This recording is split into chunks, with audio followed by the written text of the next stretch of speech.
ఏపీలో తీవ్ర విషాదం చోటు చేసుకుంది. అనకాపల్లి జిల్లా అచ్యుతాపురం సెజ్లోని ఎసెన్షియా ఫార్మా కంపెనీలో బుధవారం సాయంత్రం భారీ పేలుడు సంభవించింది. ఈ ఘటనలో సుమారు 17 మంది మరణించారు. 50 మందికి పైగా తీవ్రంగా గాయపడ్డారు. అచ్యుతాపురం ఫార్మా కంపెనీలో పేలుడు దాటికి కంపెనీ పైకప్పు కూలిపోయింది. ఈ ప్రమాదంలో అక్కడ పనిచేసే సిబ్బంది 30 నుంచి 50 మీటర్ల దూరం ఎగిరిపడిపోయారు. 17 మంది ప్రాణాలు కోల్పోయారు. సుమారు 60 మందికి పైగా తీవ్ర గాయాలైనట్టు తెలుస్తోంది.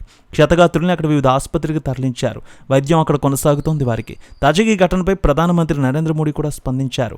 బాధితుల కుటుంబాలకు ఎక్స్గ్రేషియా ప్రకటించారాయన. అనకాపల్లి జిల్లా అచ్యుతాపురం సెజ్లోని ఫార్మా కంపెనీలో పేలుడు ఘటనపై ప్రధాని మోడీ తీవ్ర దిగ్భ్రాంతి వ్యక్తం చేశారు. ఈ ప్రమాదంలో 17 మంది చనిపోవడం తనను తీవ్రంగా కలిచివేసిందన్నారాయన. ఈ ఘటనలో మృతి చెందిన కుటుంబాలకు 2 లక్షల పరిహారం, క్షతగాత్రులకు 50,000 అందిస్తామని తెలిపారు. గాయపడ్డవారు త్వరగా కోలుకోవాలని ఈ సందర్భంగా మోడీ ఆకాంక్షించారు. ప్రస్తుతం విదేశీ పర్యటనలో ఉన్న ఆయన ఈ ఘటనపై ట్విట్టర్ వేదికగా స్పందించారు. మరోవైపు అచ్యుతాపురం సెజ్లోని ఫార్మా కంపెనీ రియాక్టర్ పేలుడు ఘటనపై ఏపీ మాజీ ముఖ్యమంత్రి జగన్మోహన్ రెడ్డి కూడా స్పందించారు. తీవ్ర దిగ్భ్రాంతి వ్యక్తం చేశారు ఈ ఘటనపై. ఈ ఘటనలో మరణించిన వారి కుటుంబాలకు ₹1,00,00,000 చొప్పున నష్టపరిహారం ఇవ్వాలని డిమాండ్ చేశారు.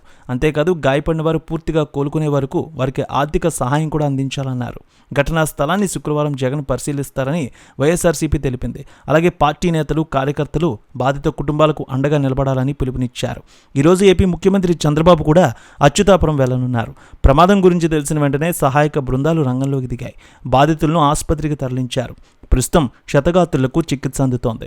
ప్రమాదంపై కేసు నమోదు చేసిన పోలీసులు ఘటన జరగడానికి గల కారణాలను ఇప్పటికే దర్యాప్తు చేస్తున్నారు.